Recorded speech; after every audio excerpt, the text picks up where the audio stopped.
अगर यहाँ जनता के पैसों का गबन हुआ है तो उसकी जांच यहाँ पर करनी चाहिए और एलजी को इस पूरे मामले को सीरियसली लेना चाहिए, क्योंकि दिल्ली की सरकार वहाँ पर बैठी है। वो रिपोर्ट आपको ऐसे ही किसी ने नहीं सौंपी, वो दिल्ली सरकार ने सौंपी है।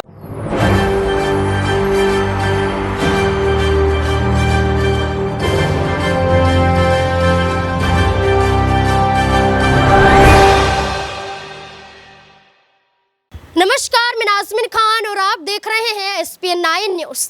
दिल्ली के चीफ सेक्रेटरी, दिल्ली के मुख्य सचिव नरेश कुमार ने अपने बेटे की कंपनी को फायदा पहुंचाया। अपने बेटे को बचाने के लिए साउथ वेस्ट के डीएम को सस्पेंड तक करा दिया। साउथ वेस्ट के डीएम हेमंत के खिलाफ ही सीबीआई जांच करवा दी, लेकिन अपने बेटे के खिलाफ जांच नहीं होने दी।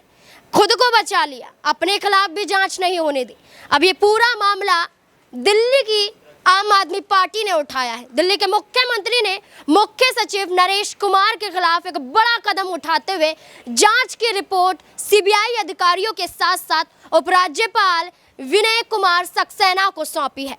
650 पन्नों की रिपोर्ट के माध्यम से देखा जाए तो अरविंद केजरीवाल ने कहा है कि यहाँ पर नरेश कुमार को सस्पेंड कर देना चाहिए और इस पूरे मामले की तह तक जांच होनी चाहिए कि आखिरकार द्वारका एक्सप्रेसवे के जरिए जो मुआवजा बढ़ाया गया है उसमें फायदा जो उन्होंने अपने बेटे करण को पहुंचाया, आखिरकार वो पैसा कहां है और वो पैसा कैसे निकाला जाएगा। लेकिन उपराज्यपाल की बात करें तो उन्होंने इस पर विचार करने से साफ तौर पर इनकार कर दिया है।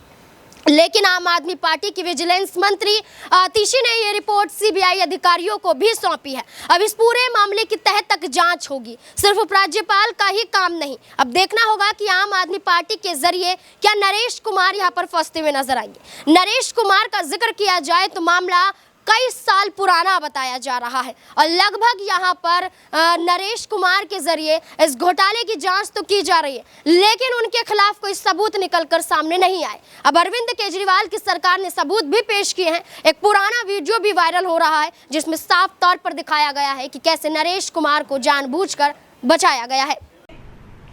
16 अगस्त को सर्विसेज मिनिस्टर और विजिलेंस मिनिस्टर होने के नाते चीफ सेक्रेटरी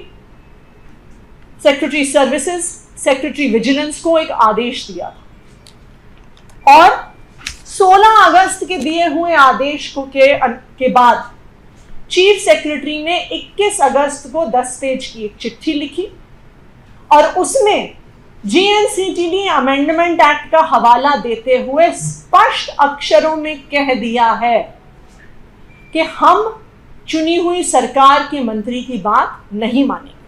और उन्होंने क्या कहा है? उन्होंने कहा है कि चुनी हुई सरकार के पास, अपनी चिट्ठी के 37वें पैराग्राफ में उन्होंने कहा है कि चुनी हुई सरकार के पास ताकत नहीं है, अफसर के पास ताकत है, मुख्य सचिव के पास ताकत है, मंत्री के पास ताकत नहीं है। ये चीफ सेक्रेटरी ने लिखित में ब्लैक एंड व्हाइट में लिख के दिया। जैसा कि आपने आतिशी द्वारा दिखाए गए इस वीडियो में देखा कि कब से इस मामले को उठाया जा रहा है और मुख्य सचिव नरेश कुमार के खिलाफ लगातार आम आदमी पार्टी बड़ा कदम उठा रही है, क्योंकि मुख्य सचिव वही है जिन्होंने यहाँ पर शराब घोटाले के तहत आम आदमी पार्टी पर कई बड़े गंभीर आरोप लगाए थे। अब ऐसे में कई सवाल बनते हैं कि जो हाल फिलहाल में उपराज्यपाल वीके सक्सेना ने इस रिपोर्ट पर विचार करने से इनकार कर दिया है, क्या केंद्र सरकार के कहने पर किया है? क्या इस पूरे मामले में केंद्र सरकार का भी हाथ है? तो ये तमाम सवाल जो बनते हैं, मेरे सहयोगी दौलत भी मेरे साथ जुड़ चुके हैं उनका जवाब देने के लिए। दौलत, जिस तरीके से देखा गया है कि उपराज्यपाल वीके सक्सेना ने अभी मना कर दिया है कि जो अरविंद केजरीवाल ने जो 650 पन्नों की रिपोर्ट सौंपी है और यहाँ पर बर्खास्ती को लेकर कहा है कि सस्पेंड कर देना चाहिए मुख्य सचिव नरेश कुमार को, तो यहाँ पर अब उपराज्यपाल ने कहा है कि यहाँ हम इस मुद्दे को नहीं उठा सकते, इस पर विचार नहीं किया जा सकता और इस पूरे मामले पर पहले से जांच चली। अगर पहले से जांच चल ही रही है तो इतने सालों से क्या कोई सबूत यहाँ पर उनके हाथ नहीं लग पाए जो यहाँ पर अरविंद केजरीवाल की रिपोर्ट को रोका गया? बिल्कुल, यहाँ पर जो है हमारी पार्टी के पास एक मौका था, लेकिन वहाँ पर उनको यहाँ पर झटका लगा है कि उन्होंने ये रिपोर्ट पेश करी जो 650 पन्नों की है। उसके बाद देखा कि कार्रवाई अब इस पर नहीं होगी। उनका कहना है कि पहले से ही कार्रवाई चल रही है लेकिन सबूत यहाँ पर नहीं आए। तो कहीं ना कहीं कुछ लोग ये आशंका जता रहे हैं कि यहाँ पर जो केंद्र सचिव हैं उनको बचाने की कोशिश की जा रही है, या फिर जो भ्रष्टाचार में इनका जो हाथ है वो कहीं ना कहीं बड़े लोगों की वजह से है, तो उनको यहाँ पर बचाने की कोशिश की जा रही है। अगर ये मामला किसी और पार्टी या किसी और व्यक्ति पर होता तो अभी तक यहाँ पर कार्रवाई हो जाती।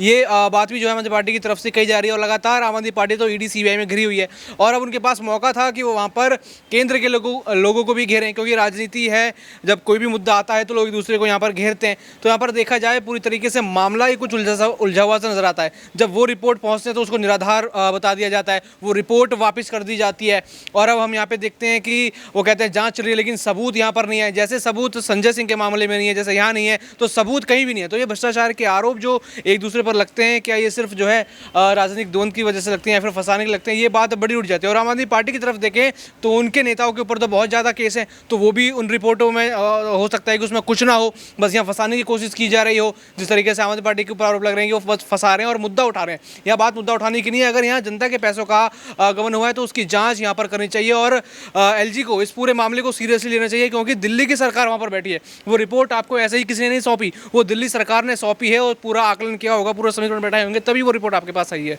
जैसा कि आपने मेरे सहयोगी को सुना, उन्होंने साफ तौर पर यही कहा है कि कहीं ना कहीं ये जरूर देखा जा रहा है कि आम आदमी पार्टी को फंसाया गया है। आम आदमी पार्टी को शराब घोटाले के तहत भ्रष्टाचार के उस पर कई आरोप लगाए गए और जानबूझकर केंद्र सरकार के अधीन रहकर मुख्य सचिव को बचाने का काम उपराज्यपाल वीके सक्सेना करते हुए नजर आ रहे हैं, क्योंकि वीके सक्सेना वही है जो लगातार देखा जाए तो अरविंद केजरीवाल की योजनाओं को रोकने का काम करते हैं।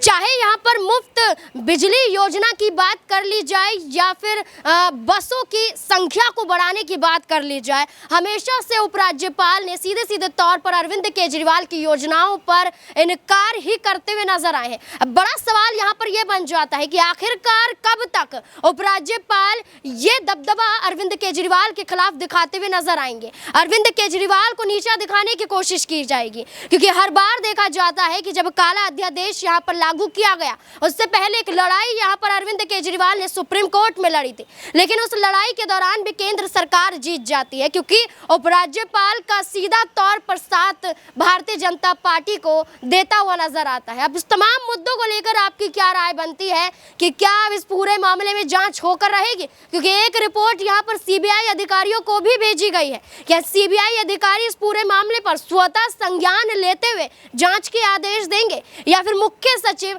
नरेश कुमार ऐसे ही बच जाएंगे?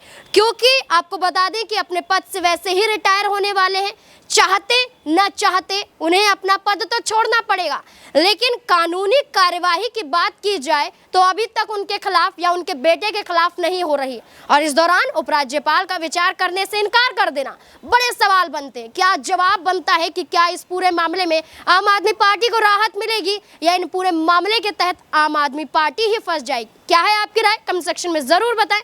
देखते रहें SPN9 न्यूज़। धन्यवाद।